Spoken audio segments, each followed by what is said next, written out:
I am Edward Langston, 71 years old. And if you think life at this age is all about peace-rocking chairs and fading quietly into the background, let me tell you something. Peace can shatter in a second. Tonight, I held in my hands the proof that my own grandson, my flesh and blood, the boy I once raised like a son, had forged my name to steal the roof over my head. He thought he was clever. He thought the trembling of my hands, the slowness of my walk, the way my eyes sometimes blur when I read, meant that I was easy prey. He thought the old man had lost his edge, but he was wrong, dead wrong. That moment staring at the signature was like standing at the edge of a cliff with the ground crumbling beneath me. The letters were almost perfect. The loops, the slant, the pressure of the ink, almost perfect. And that's where he made his mistake, because I was not just anyone. Decades before I was a grandfather, I was a handwriting examiner, a professional who built a career on catching fraud, on exposing the tiniest differences between truth and imitation. I had testified in court, saved companies from thieves, and seen men crumble when I proved their perfect forgeries were nothing but lies. And my grandson thought he could fool me with my own name. Do you know what it feels like when betrayal comes dressed as family? It is not like being robbed by a stranger. A stranger takes your money, maybe your belongings, but your blood that's supposed to protect your soul. When family betrays you, they don't just steal from your pocket. They steal from your heart. They cut into the deepest part of you, the part that remembers birthdays, bedtime stories, and the soft hand of a child slipping into yours. That's what he stole from me. I can still hear his voice from when he was a boy. Grandpa signed my school report. Grandpa signed my field trip slip. He used to watch the way I wrote my name, fascinated by the loops and the flourishes. I thought it was innocent curiosity. I thought it was admiration.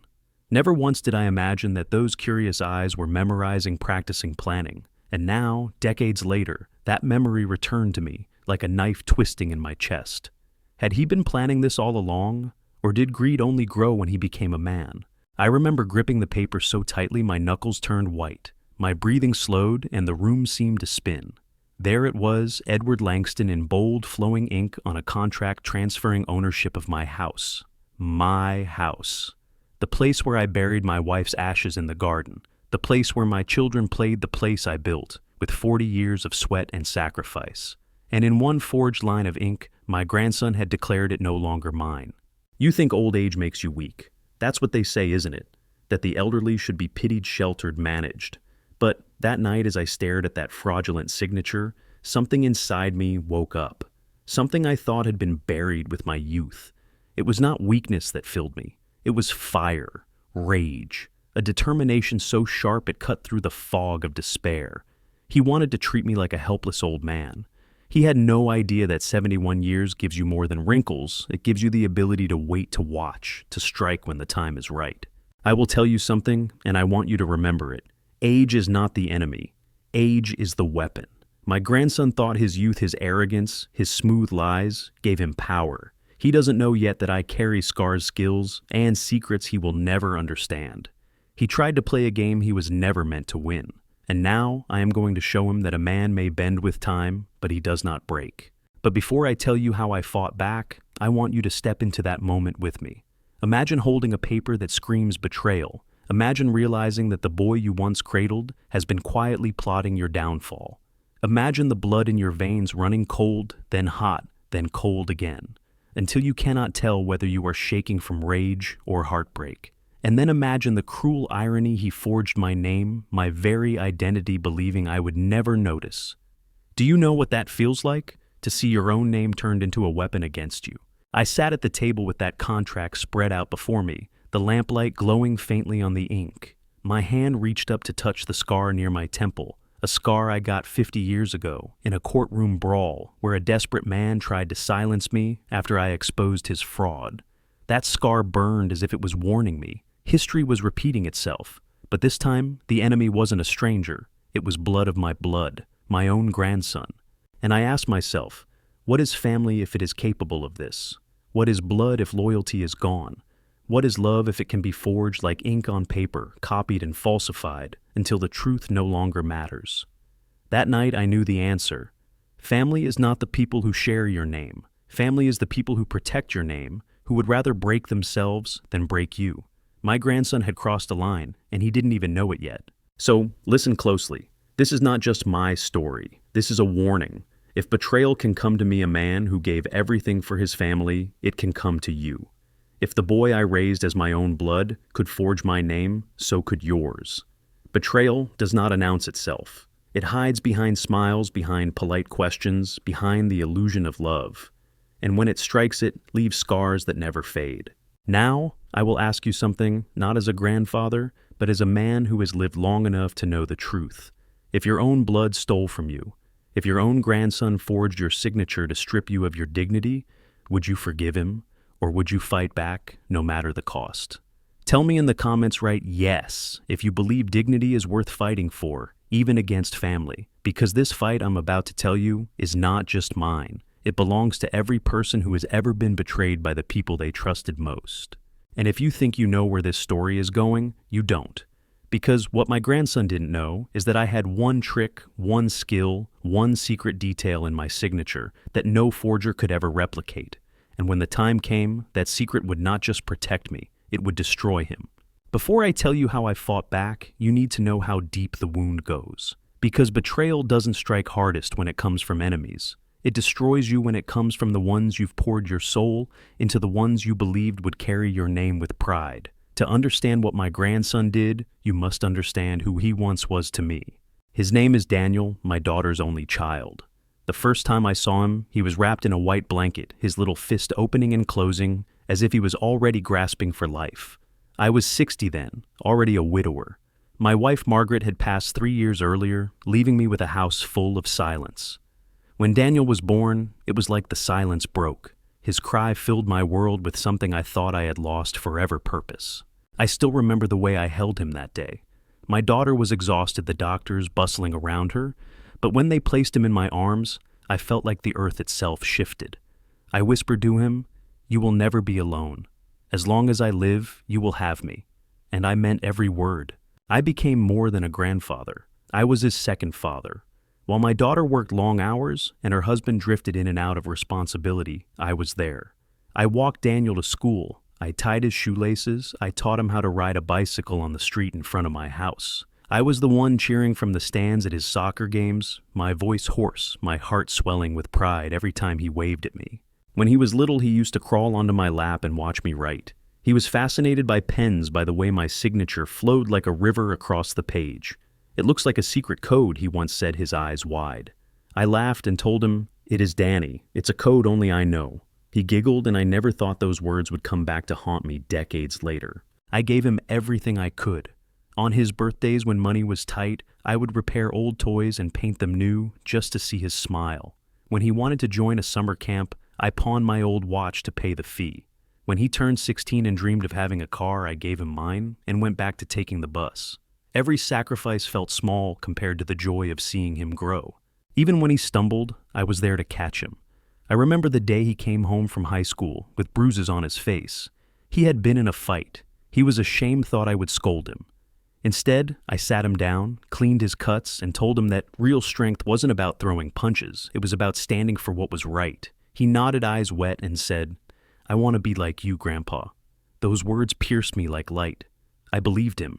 On his graduation day, he wore a suit too big for his thin frame, and as he held his diploma, he searched for me in the crowd. When our eyes met, he lifted the diploma high, and I cried openly. I thought, this boy will carry our name forward. He will be my pride long after I'm gone. But life has a cruel way of turning pride into pain. When Daniel started college, I helped pay his tuition. My pension was modest, but I cut corners, ate simpler meals, wore old clothes so he could have books, computers, the tools he needed. He never knew how much I gave up, and I never told him. I didn't want gratitude. I wanted his future. In those years, he still came to visit. He'd sit across from me at the kitchen table, sipping coffee, telling me about professors' friends, dreams of becoming someone important. He always said, "Don't worry, Grandpa, one day. I'll take care of you the way you've taken care of me." I would smile, feeling warmth spread through my chest, never suspecting that those words were empty promises. You see, betrayal is sharpest when it slices through the fabric of years filled with sacrifice. If you saw us back then, you would never imagine this story would end in courtrooms and forged signatures. We were inseparable. People in the neighborhood used to say that boy is his grandfather's shadow, and I believed it. I believed blood was enough. But maybe I should have seen the cracks earlier. Little things that didn't fit. Like the time he asked me to co-sign a loan, even though I knew he was already in debt. Or when he joked too casually about inheriting the house someday. I brushed it off, telling myself it was just youthful foolishness. I didn't want to believe malice could grow in someone I had raised with love.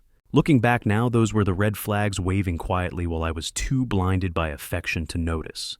And that's why it hurt so much. Because when I finally saw the forged contract, I realized it wasn't just about money. It was about the years I spent believing he was different, that all my sacrifices had created a man of honor. I was wrong. But in those days, in the backstory of my life, all I saw was a boy who made my lonely house full again. I saw the little hands tugging at my sleeve, the teenage grin when I handed him car keys, the young man promising to repay my devotion with his loyalty. That was the Daniel I loved, and that is why the betrayal nearly destroyed me. So, when you hear what happened next, I want you to remember this betrayal does not come out of nowhere. It grows in the shadows of trust. It feeds on the sacrifices you make. And when it finally shows its teeth, it is always too late to go back. Now, let me ask you, have you ever given your everything to someone only to watch them throw it away? Have you ever believed in a person so deeply that you ignored the warning signs only to find yourself betrayed in the end? If you know that pain, if you've lived that kind of heartbreak, write the number 2 in the comments right now. Because the story I'm about to tell you will make you see those warning signs clearer than ever before. When a storm is coming, nature always whispers before it screams. The sky darkens, the wind shifts, the birds fall silent. Looking back now, I realize Daniel's betrayal followed the same pattern. The warning signs were there, subtle at first, so easy to dismiss if you wanted to believe in love and loyalty. And I wanted to believe. I wanted so badly to believe. It began with small disappearances. A few bills missing from my wallet change, gone from the jar I kept in the kitchen drawer. I told myself I must have misplaced it. At 71, maybe my memory was faltering. Maybe I'd counted wrong. But then it happened again and again. Each time I chose denial over suspicion. Not Daniel, I thought. Not my grandson. Then came the strange phone calls. He would step outside whenever his cell phone rang. He'd lower his voice walk to the far end of the porch and keep glancing back as though making sure I wasn't listening. Once when I walked out unexpectedly, he snapped, "Don't sneak up on me like that." His face was pale, his words sharp, not the tone of a loving grandson. But within seconds he forced a smile, brushing it off as stress. And I let it slide. The nights grew longer. He stopped coming home at decent hours, sometimes stumbling in, past midnight, with excuses that barely held together. Study group, he'd say, though his eyes were bloodshot and his breath carried the faint trace of liquor. I wanted to ask questions to pry, but each time I reminded myself he's young, he's finding his way. Didn't I also stumble at that age? I convinced myself it was nothing.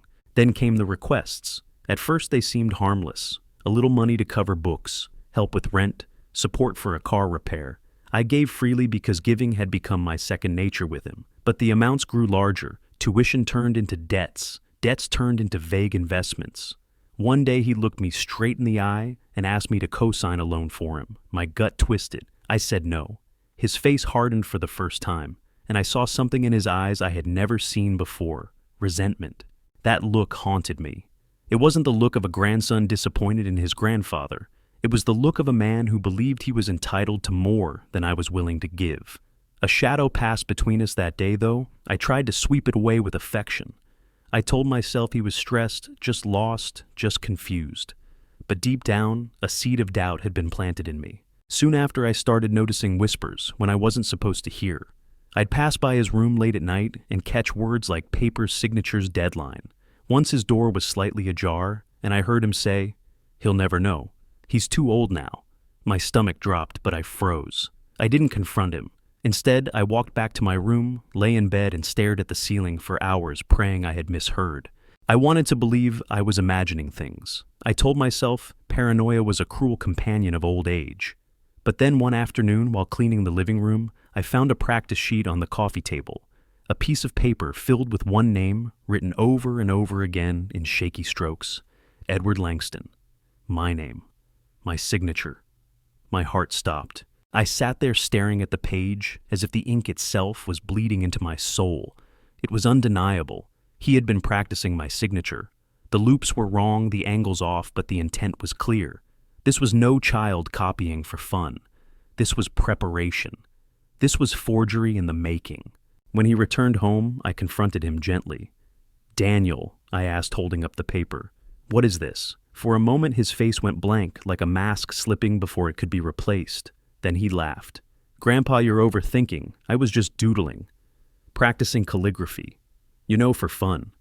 His tone was light, his smile practiced. But I knew. I knew the truth hid behind that grin. Still, I let it go.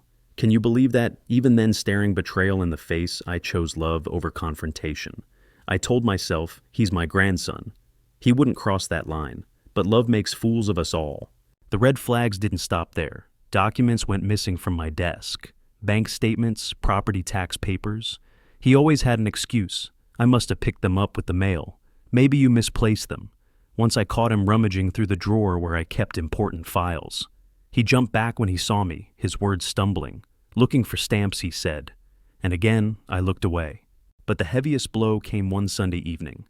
We sat at dinner, the silence thick between us. He stared at me across the table and said, half joking, "Grandpa, it would be easier if you just signed everything over to me now. Save us the trouble later."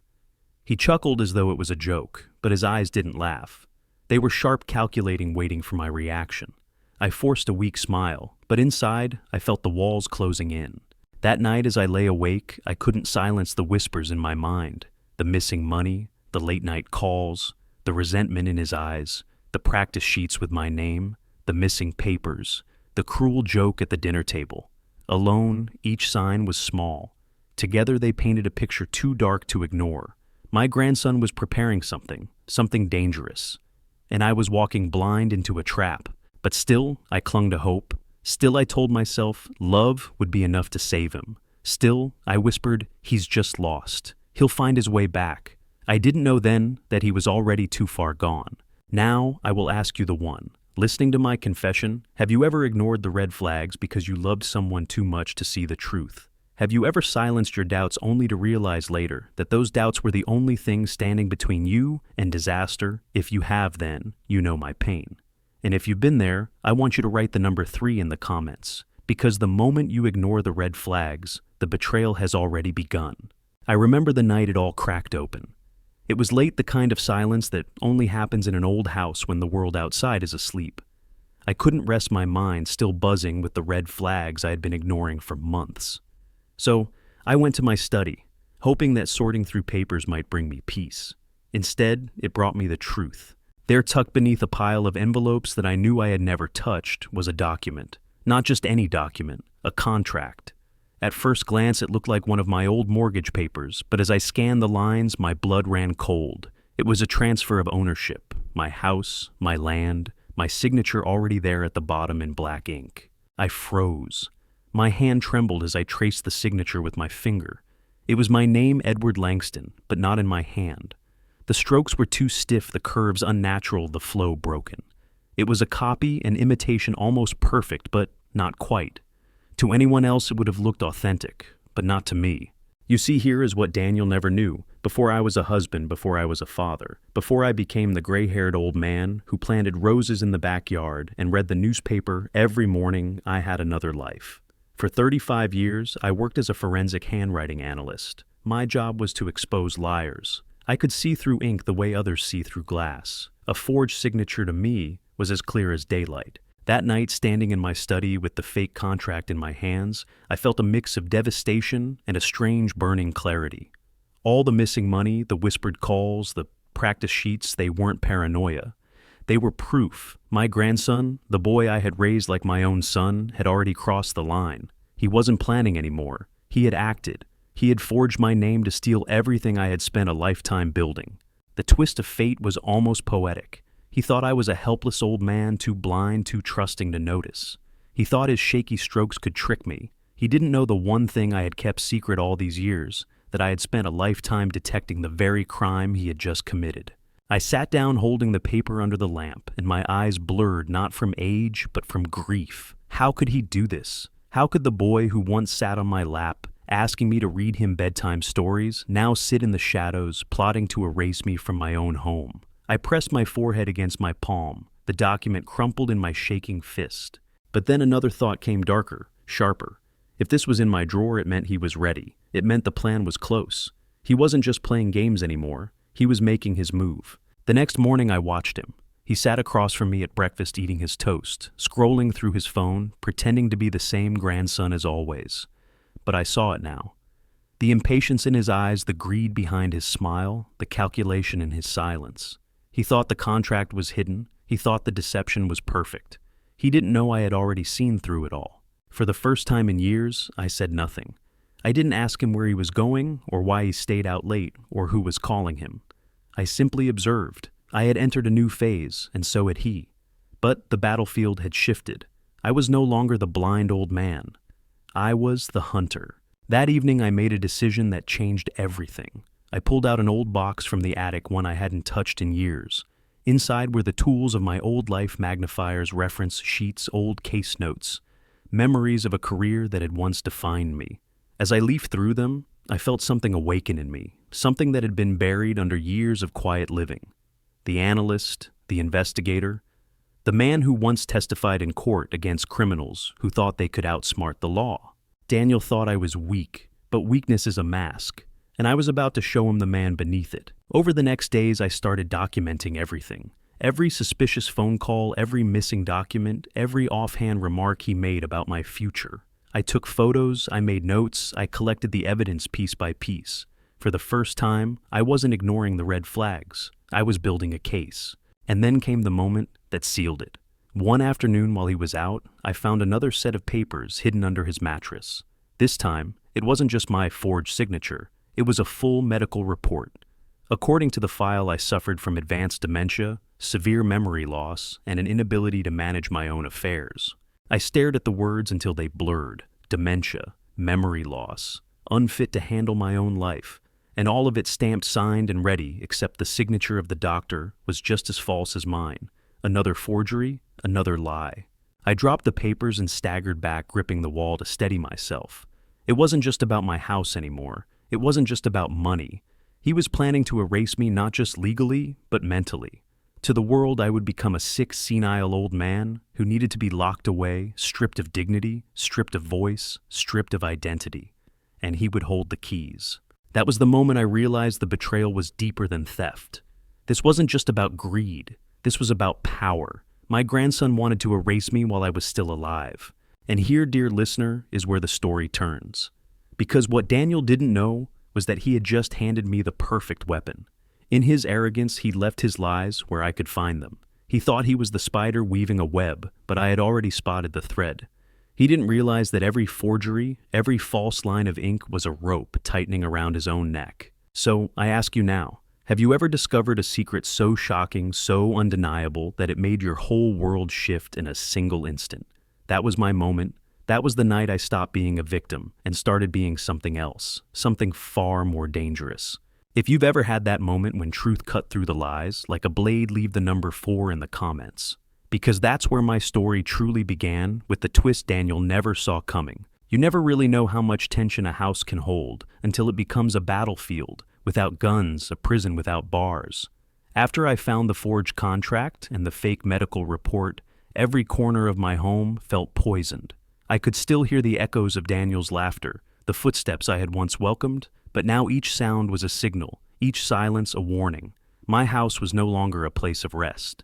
It was a trap, and both hunter and prey were circling inside it. I kept my discovery hidden, locking the forged papers in a box in the attic, the very same box where I had kept the tools of my old trade.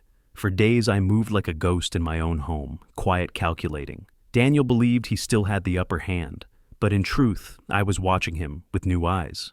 Every word he spoke was weighed, every action documented. My old instincts, dulled by years of routine, were alive again. I had spent decades proving lies in courtrooms. Now, I was gathering evidence against the one person I had sworn to protect.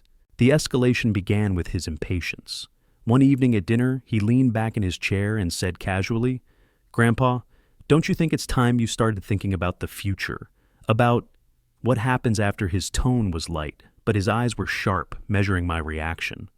I kept my fork steady, forced a chuckle, and replied, At my age, Daniel, every day is the future. He laughed, but the tension at that table could have split the walls. The next morning, I noticed the first overt sign of his desperation. A letter from my bank unopened lay on the counter. The envelope was torn, resealed poorly. My heart tightened. He had tried to intercept my mail. Later that day, I confirmed it. One of my checking accounts had a withdrawal of $2,000 I had not made. The thief didn't even bother to hide anymore. My own grandson had forged my signature to bleed me dry. I didn't confront him, not yet. Instead, I visited the bank the following morning, requesting detailed statements and quietly asking the manager to flag any attempt to access my accounts without my presence. I could see the concern in her eyes when I explained I suspected forgery. "Mr. Langston," she said gently, "if this involves family, it can get messy." I smiled faintly. Messy doesn't begin to cover it. From then on, I set traps, little things. I left decoy documents in plain sight, watching which ones disappeared. I placed my will in the safe, but made sure to leave an envelope labeled "Last Will" in my desk drawer, filled with nothing but blank pages. 2 days later, it was gone, proof. He couldn't resist. The confrontation between us was still unspoken, but the air crackled with it. He began testing me in subtle ways, misplacing my glasses, moving my keys, suggesting I had forgotten conversations we never had. It was a cruel little game, gaslighting they call it, now designed to make me question my own sanity. "Grandpa, you told me yesterday you'd give me the car keys he'd insist though I never had." Or, "You left the stove on again. Are you sure you're okay?" Each time I looked him in the eye, smiled faintly, and said nothing. Let him believe his tricks were working. I had endured cross-examinations by ruthless lawyers in courtrooms. His amateur manipulation was child's play. But the cracks in his mask grew larger. One night, I woke to the sound of him pacing in the living room. Through the crack of my bedroom door, I watched him on the phone, his voice urgent, almost frantic. "I told you just a few more weeks. He's old. It won't take long. Once I get the papers signed, the house is mine. No, I can't push him yet. Trust me, I've got it under control." My stomach churned. Whoever he was talking to wasn't a friend. He owed someone dangerous. And I was the collateral. The next day, I paid a visit to an old acquaintance, a retired detective I once worked with, Richard Halloway. Age had bent his back, but not his instincts. Over coffee in his kitchen, I laid out the story. I showed him the forged documents, the bank withdrawals, the notes I had taken. He whistled low. "Your boy's digging a grave and doesn't even know it." I asked him what my next step should be. He leaned in, his voice steady.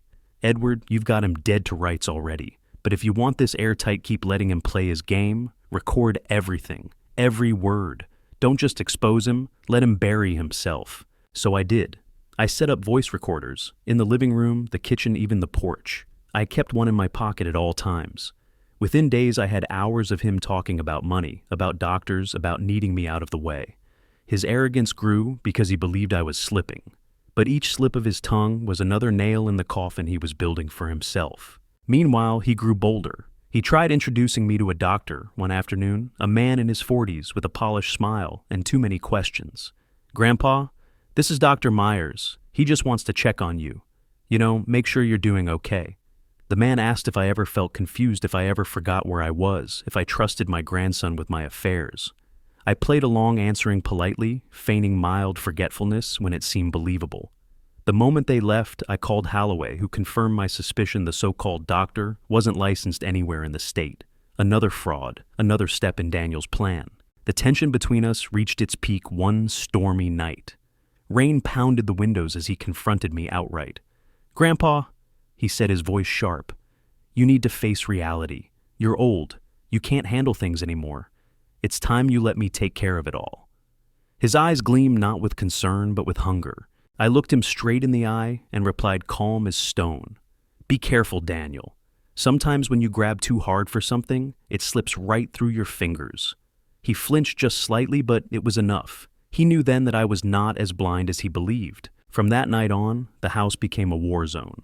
He would slam doors, mutter under his breath, vanish for hours, then return with the smell of whiskey on his breath.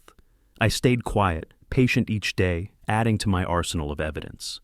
But what he didn't know, what no one knew, was that I had already taken my plan further. I had gone to my lawyer, explained everything, and prepared legal measures. Power of attorney transferred not to him, but to a trustee I could trust. My accounts secured. My will rewritten and locked in a safe deposit box at the bank. Every avenue he thought he controlled was already cut off. The escalation reached its breaking point one Sunday morning, when he burst into my study, waving papers in my face. "Sign these," he demanded, his voice trembling with desperation. "It's just a formality, Grandpa. Just sign it." I took the papers, glanced at them, and placed them gently on the desk. "Daniel," I said softly, "do you know what the first rule of forgery is?" He frowned, confused anger flashing. "What are you talking about?" I leaned closer, my voice low and sharp. "Never try to fool a man who spent his life catching forgers." His face drained of color. For the first time, he realized I knew. I knew everything. He stormed out, slamming the door, and I heard him shouting into his phone again, his words frantic. He knows, we have to move faster." My heart pounded, but not with fear anymore. With resolve. The storm was here. The escalation was complete. And soon the reckoning would come. So, I ask you now, have you ever watched someone dig their own grave while believing they were building a throne? That was Daniel, every step, deeper, every lie, tighter, every move, bringing him closer to destruction. If you've ever seen someone's arrogance become the very weapon that destroys them, type 5 in the comments. Because the spiral had reached its peak and the fall was coming. The storm broke on a Tuesday evening. The air outside was heavy, the kind of suffocating stillness that comes before lightning splits the sky. Inside my house, another kind of storm was gathering, not of wind and rain, but of betrayal, rage, and justice. I had spent weeks preparing. Every forged document, every stolen bank statement, every secret phone call, recorded, all of it had been gathered into a neat, unshakable file. My old instincts told me the moment had come. Daniel had grown reckless, cornered by his own lies, and now he would make his final move. What he didn't know was that I was waiting for him. That evening he came into my study carrying a folder, his expression sharp, his voice trembling with forced confidence. "Grandpa, we need to finalize some paperwork. It's important. Just a few signatures, that's all." He placed the folder on my desk as though delivering a death sentence. I looked up at him, calm, steady. "What kind of paperwork, Daniel?" "Just future planning," he said too quickly. "Power of attorney medical directives. You know, the responsible stuff. I've already filled in most of it for you. All you need to do is sign." His hands shook as he slid the papers toward me. The bold black letters at the top read "Durable Power of Attorney." My name was typed neatly in the margins, and at the bottom, already in place, was my signature forged once again. I leaned back in my chair, folded my hands, and studied him. He shifted under my gaze, the bravado slipping for just a moment. "Well," he pressed, "we don't have all night. Just sign, Grandpa." I picked up the top page, slowly turned it over, then set it down. "You know, Daniel," I said softly, "I've been signing documents my entire life. Mortgages, contracts, court affidavits. And I can always tell when a signature is mine, and when it isn't." His eyes narrowed. "What are you saying?" I opened the drawer of my desk and placed a small recorder on the table. With one click, his own voice filled the room. "We make him really lose his mind. We switch his medications, we hide his things, we tell him he did things he didn't do. In a month, any doctor will certify that he's mentally ill." The blood drained from his face. Where did you get that?" "From you," I said, my voice steel, "from your arrogance. You thought you could manipulate me, Daniel. You thought I was too old, too weak to notice. But I've been watching you, recording you. Every word, every forgery, every lie." He lunged forward, slamming the papers shut. "You don't know what you're talking about," he shouted, his voice cracking. "You're confused, Grandpa. You're sick. That's why you need me to take over." I rose slowly from my chair, every inch of my 71 years straightened into steel.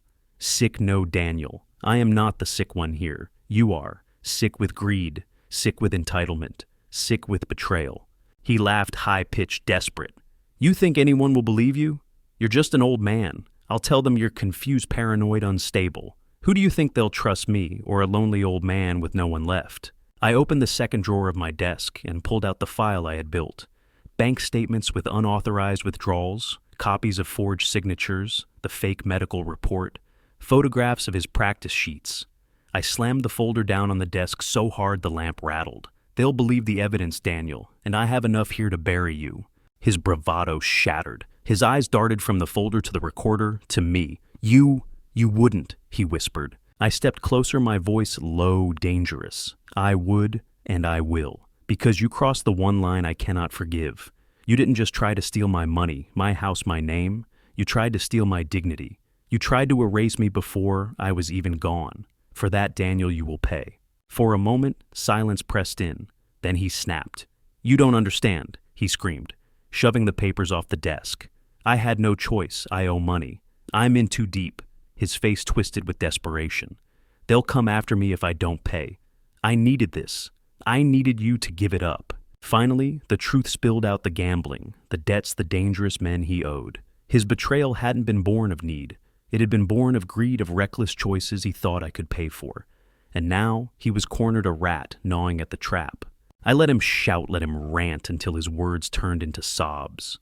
Then I said, clear and cold, "Do you know what the cruelest irony is, Daniel? If you had come to me honestly, if you had asked for help, I would have found a way. But you chose deception. You chose betrayal. And now you'll face the consequences of your choices." He sank into the chair across from me, his face buried in his hands. "Please, Grandpa," he whispered, "don't ruin me. Don't send me to jail. I'm family. Blood." I stared at him, this broken boy I had raised, and felt a grief so sharp it nearly cut me in two. But grief could not erase truth, and family, real family, is built on loyalty, not blood. I turned toward the door. "Richard," I called. The retired detective stepped in, his expression grim, a small recording device in his hand. He had been listening from the hallway the entire time. Daniel's head snapped up, his face pale. What is this?" "This," Richard said, holding up the device, "is the end of your little game."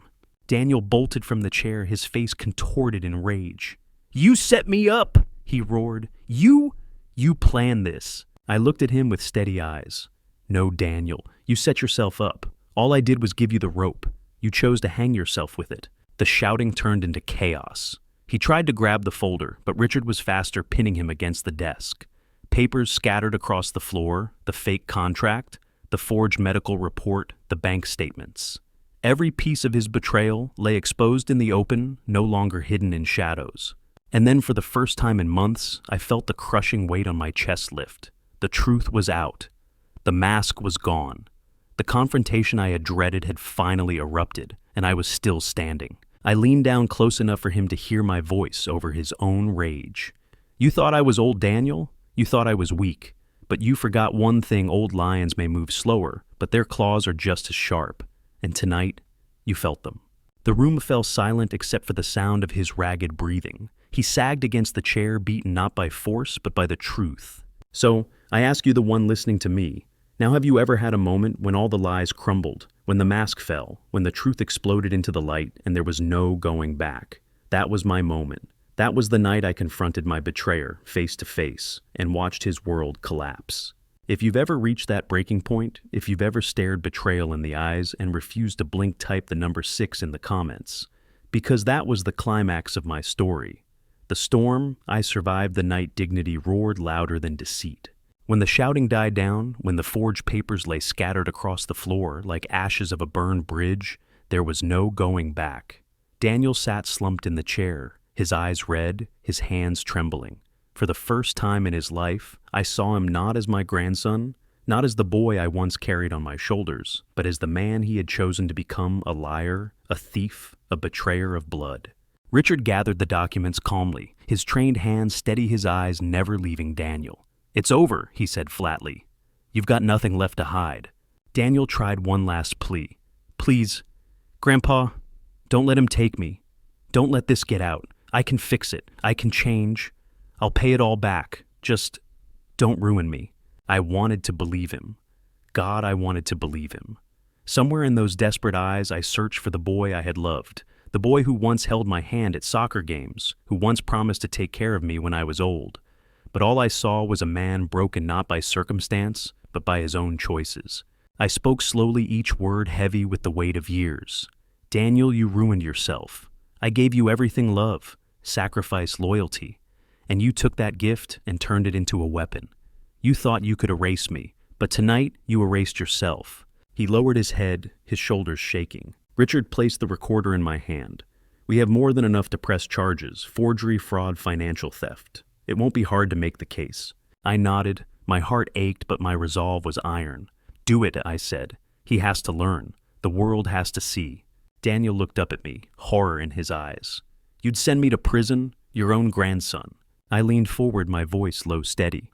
Better a prison cell than my grave. The next days unfolded like a storm sweeping through calm waters. Richard helped me file the reports. Lawyers reviewed the evidence. The bank restored the money he had stolen. And the forged medical documents, they became Exhibit A. In a case that painted a clear picture, Daniel hadn't just tried to rob me. He had tried to bury me alive in a lie. The community was shocked. Neighbors who once admired Daniel's charm now whispered in disbelief.